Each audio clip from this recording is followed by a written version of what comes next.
आज का टाइम ऐसा है कि लोग दूसरों की खुशी को देखकर दुखी हो रहे हैं और अगर कोई इंसान उनके सामने कामयाब हो रहा है तो बजाय इसके कि वो भी मेहनत करके कामयाबी की ओर बढ़ें, वो दूसरे इंसान का नुकसान करना ज़्यादा ठीक समझते हैं।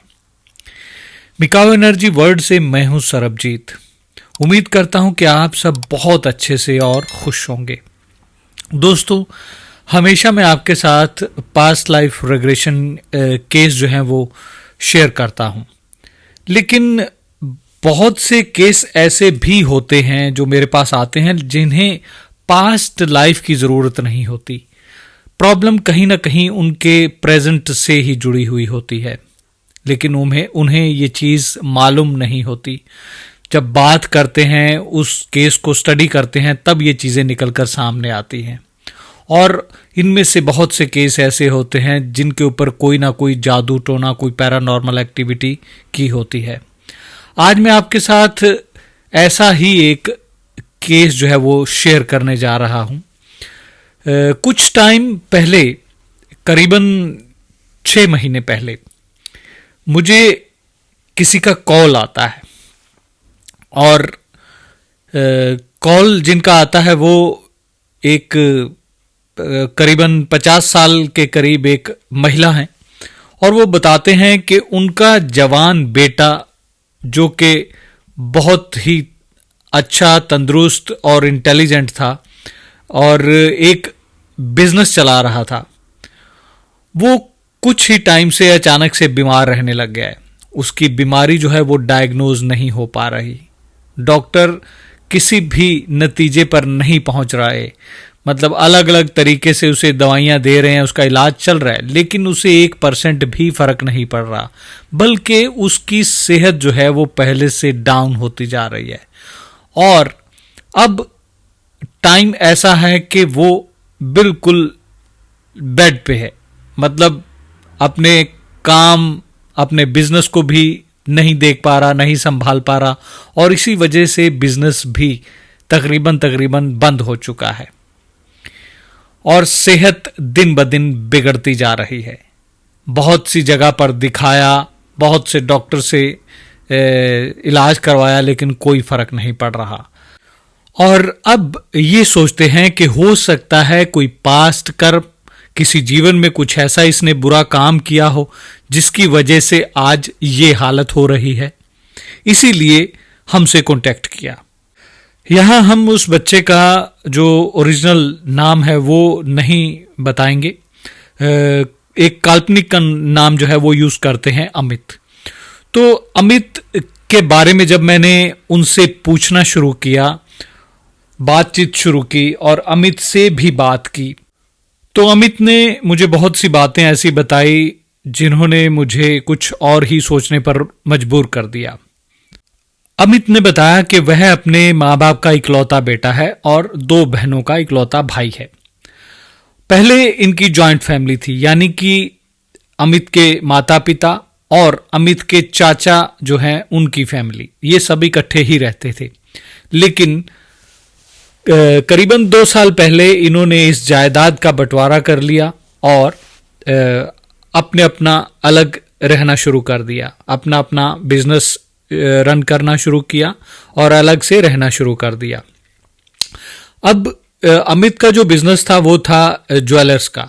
तो बिजनेस उसने बताया कि बहुत अच्छा चल रहा था और आज से करीबन 1 साल पहले जो है वो अमित को बुखार आता है और बुखार इतना ज़्यादा कि मतलब अमित को एडमिट होना पड़ता है और इलाज शुरू कर दिया जाता है। धीरे धीरे जो है वो ये चीज़ बढ़ती गई, कभी बुखार, कभी बॉडी में दर्द, लेकिन बिल्कुल ठीक जो है वो कुछ भी नहीं हो पा रहा। डॉक्टर अपना इलाज कर रहे हैं, उसे बार बार एडमिट भी कर रहे हैं, लेकिन वो पूरी तरह से ठीक नहीं हो पा रहा। और इसी के चलते चलते ही जो है वो अमित की जो सेहत है वो धीरे धीरे डाउन होना शुरू हो गई और एक टाइम ऐसा आया कि उसे यूरिन में भी जो है वो ब्लड आना शुरू हो गया।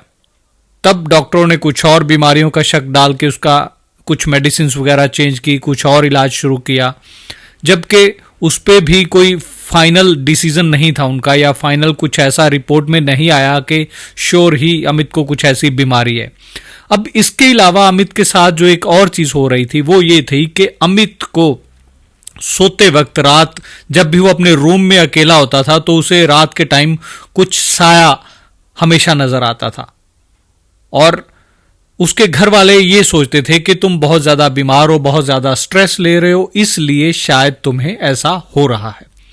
लेकिन अमित इस चीज को समझने के लिए तैयार नहीं था, क्योंकि उसके साथ हो रहा था। और जब एक बार हम ऐसा कुछ भी देखकर डर जाते हैं तो वो डर हमारे अंदर बैठ जाता है, और ये चीज उसके साथ बार बार हो रही थी, और उसे बार बार जो है कुछ ऐसे सपने बहुत डरावने जो कि उसे बुरी तरह डरा देते थे, इस तरीके के सपने उसे आ रहे थे। अब ये सब चीजें जो है ये कंटिन्यू हो रही थी, और सेहत जो है वो डाउन होती जा रही थी। और अब अमित की कंडीशन ऐसी है कि बिल्कुल बेड पर, मतलब वो अपने आप उठकर वॉशरूम तक भी नहीं जा पा रहा था। तब कुछ रिश्तेदारों ने भी ये चीज बोली कि हो सकता है कुछ और बात हो, इसकी वजह से ऐसे बीमार पड़ गया हो, तो आप कहीं और भी दिखाओ। तब इन्हें एक पंडित जी को दिखाया जाता है, और पंडित जी इन्हें एक धागा जो है वो बांध देते हैं, और ऐसा आश्वासन देते हैं कि ऐसा कुछ नहीं है, ये शायद तुम्हारे मन का डर है या कोई नजर लग गई है। लेकिन धागा बांधने के बावजूद भी वो सब वैसे ही हो रहा है जो जैसे पहले हो रहा था, वैसे ही डर लगना, वैसे ही साया दिखना, वो सब चीजें वैसे की वैसे ही हो रही हैं। अब जब इंसान के पास कोई रास्ता नहीं रहता, इंसान पूरी तरह से दुखी हो जाता है, तो फिर वो आखिर में, जैसे आजकल इंटरनेट का ज़माना है, तो इंटरनेट से ऐसी चीज़ें ढूंढनी शुरू कर देता है, और ऐसे ढूंढते ढूंढते उनके सामने ये जो है PLR की यानी कि पास्ट लाइफ रेग्रेशन से रिलेटेड वीडियोस आना शुरू हो गया। और यहीं से उनके मन में एक चीज़ ये आई कि हो सकता है कि कुछ पास्ट लाइफ का कर्म हो जिसकी वजह से ऐसा हो रहा है। तो उन्होंने मुझे फ़ोन किया। अब जब मैंने उनकी पूरी बात सुनी तो वहां मुझे ऐसा कुछ भी नजर नहीं आया कि जो पास्ट लाइफ से रिलेटेड हो। हालांकि मैं इस चीज के लिए श्योर हो गया कि कहीं ना कहीं कुछ ऐसा हुआ है जो इनको नजर नहीं आ रहा। किसी न किसी ने कुछ किया है, या किसी ऐसी गलत जगह पर आप जाते हैं, वहां से निकल जाते हैं, जाने अनजाने में किसी चौराहे से निकल जाते हैं, तो आपके साथ ऐसा होना शुरू हो जाता है। क्योंकि अमित की और उसके माताजी की पूरी बात सुनने के बाद मैं इस चीज पे बिल्कुल श्योर हो चुका था, मुझे इस चीज का पूरा यकीन हो चुका था कि कहीं ना कहीं कुछ बहुत गलत हुआ है अमित के साथ, जो जिस बात को शायद अमित भी याद नहीं कर पा रहा या समझ नहीं पा रहा कि उसके साथ ऐसा क्या हुआ था। लेकिन इसमें पास्ट लाइफ का या पास्ट कर्म का कोई लेना देना नहीं है, इस चीज के लिए मैं श्योर था। तो मैंने उन्हें एक नंबर दिया और एक एड्रेस दिया, और उनसे कहा कि आप इनके पास जाइए, क्योंकि जो एड्रेस मैंने उनको दिया था वहाँ मैं बहुत से लोगों को आज तक भेज चुका हूँ, और वो जो है वो पैरानॉर्मल एक्टिविटीज़ पे ही काम करते हैं, और इनका ऐसी चीज़ों का जो है वो निवारण करते हैं। तो मैंने इनसे कहा कि एक बार आप वहाँ जाइए।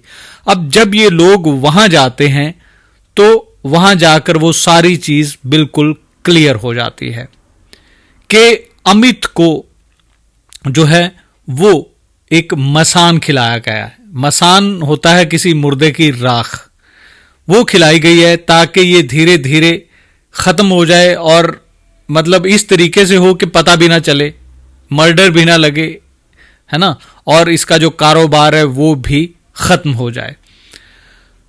अब जब ये चीज सामने आई कि ऐसा कुछ हुआ है, उसका उन्होंने इलाज कर दिया, लेकिन जब इन्होंने पूछा कि ये किया किसने है, तो वो चीज भी उन्होंने बताई, और जो इंसान निकला वो सुनकर मतलब मैं खुद हैरान हो गया, और जिनके साथ ये हुआ उनके तो पैरों के नीचे से जमीन निकलनी ही थी, क्योंकि वो इंसान के साथ रिश्ता ही ऐसा था। और वो रिश्ता कौन था, अमित के सगे चाचा जी, जिनके साथ इन्होंने कुछ टाइम पहले बंटवारा करके जायदाद अलग अलग की थी। वही चाचा, वही सगे चाचा जो थे, उनसे ये चीज़ बर्दाश्त नहीं हो रही थी कि इसका बिजनेस जो है वो बहुत अच्छे से चल रहा है, बहुत अच्छा पैसा कमा रहा है अमित अपने ज्वेलर के बिजनेस में, और इसीलिए उन्होंने किसी से ये करवा के और मसान जो है वो एक प्रसाद में मिला के, देखो एक भगवान को भी बीच में मिला दिया, यानी कि शक भी ना करे, भगवान के प्रसाद में मिला के अमित को दिया। और जब आपका कोई सगा संबंधी आपको प्रसाद दे तो प्रसाद के लिए तो कोई भी मना नहीं करता। तब अमित ने ये चीज़ जब उसके ध्यान में आई तो उसने बताया कि हाँ, मतलब ऐसा हुआ था मेरे बीमार होने से पहले कि एक दिन चाचा जी जो है वो दुकान पर आए थे प्रसाद लेकर और वो मुझे प्रसाद दे गए थे। अब किस्मत अच्छी कि वो प्रसाद उन्होंने इसी को ही दिया, बाकी जो वर्कर थे 2-3 उन्होंने नहीं लिया या उनको दिया नहीं जैसे भी, वरना वो उन लोगों के साथ भी कुछ ना कुछ ऐसा ही होता और तब से ये बीमार रहना शुरू हो गया। तो दोस्तों, आज का जो टाइम है ये बहुत ही भयानक समय है, कलयुग है, किसी पर भी भरोसा नहीं किया जा सकता, क्योंकि कौन आपकी पीठ पर वार कर जाएगा ये कोई नहीं बता सकता। लोग अपने लालच के लिए अपने खून के रिश्तों तक को नहीं बख्शते, उन पे भी कुछ न कुछ ऐसा वार कर जाते हैं जिससे उनकी जिंदगी पूरी बर्बाद हो जाए। अब यहां से निवारण करवाने के बाद अमित जो है अभी ठीक है, पहले से बहुत बेहतर है, चल फिर रहा है और धीरे धीरे उसकी सेहत जो है वो पहले से ठीक हो रही है। क्योंकि अब इतना लंबा टाइम पीरियड उसने गुजारा बेड पे, तो कुछ टाइम तो लगेगा उसे ठीक होने में, लेकिन फिर भी पहले से बहुत बेहतर है। और हमारी भगवान से यही प्रार्थना है कि वो जल्दी से तंदुरुस्त हो जाए और अपना कारोबार फिर से पहले की तरह संभाले। ऐसे बहुत से किस्से मेरे पास आते हैं, बहुत से लोग मेरे पास आते हैं जिनकी काउंसलिंग करने के बाद ये चीजें निकलकर सामने आती हैं। तो मैं कोशिश करूंगा कि ये चीजें भी मैं आपके साथ वीडियो के जरिए शेयर करता रहूं, ताकि कुछ ना कुछ इंसान को इसके बारे में समझ आती है, इंसान की आंखें खुलती हैं कि हर चीज के पीछे हमारे कर्म ही नहीं है, बल्कि कुछ ऐसा भी है जो प्रेजेंट लाइफ में हो रहा है। कुछ ऐसे लोग भी हैं जो आपसे जेलस कर रहे हैं या अपने फायदे के लिए आपका नुकसान कर रहे हैं। तो भाई, कोई भी आपको कुछ भी दे तो उसे देख समझ कर ही खाया कीजिए, क्योंकि कोई नहीं जानता कि किसके दिल में क्या चल रहा है, कौन आपको जो है वो इस तरीके से हानि पहुंचा जाएगा, ये कोई नहीं जानता। ऐसे ही किस्से मैं आपके साथ और भी शेयर करता रहूंगा। और दोस्तों, अगर आप में से भी किसी के साथ कुछ ऐसा हुआ है तो आप अपनी स्टोरी हमसे शेयर कर सकते हैं। मेरे व्हाट्सएप नंबर पे मुझे कॉल करके या मैसेज करके आप अपनी स्टोरी मेरे साथ शेयर कर सकते हैं।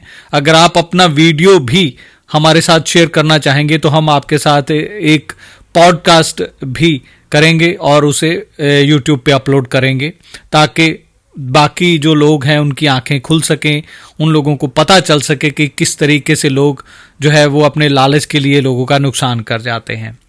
अब जाने से पहले एक छोटी सी रिक्वेस्ट है, एक छोटी सी इंफॉर्मेशन आपके साथ शेयर कर रहा हूं दोस्तों, कि पास्ट लाइफ रेग्रेशन और आकाशिक रिकॉर्ड जो लोग ऑफलाइन और ऑनलाइन करना चाहते हैं वो लोग व्हाट्सएप पर कांटेक्ट कर सकते हैं, क्योंकि दिसंबर में हम ये कोर्स शुरू कर रहे हैं, ऑफलाइन भी और ऑनलाइन भी। तो आप जैसे भी जो भी कोर्स करने में इंटरेस्टेड हों वो लोग हमसे कांटेक्ट कर सकते हैं। जल्द ही मिलेंगे एक नई वीडियो में एक नए रेग्रेशन के साथ। तब तक के लिए खुश रहिए और खुशियां बांटिए। नमस्कार।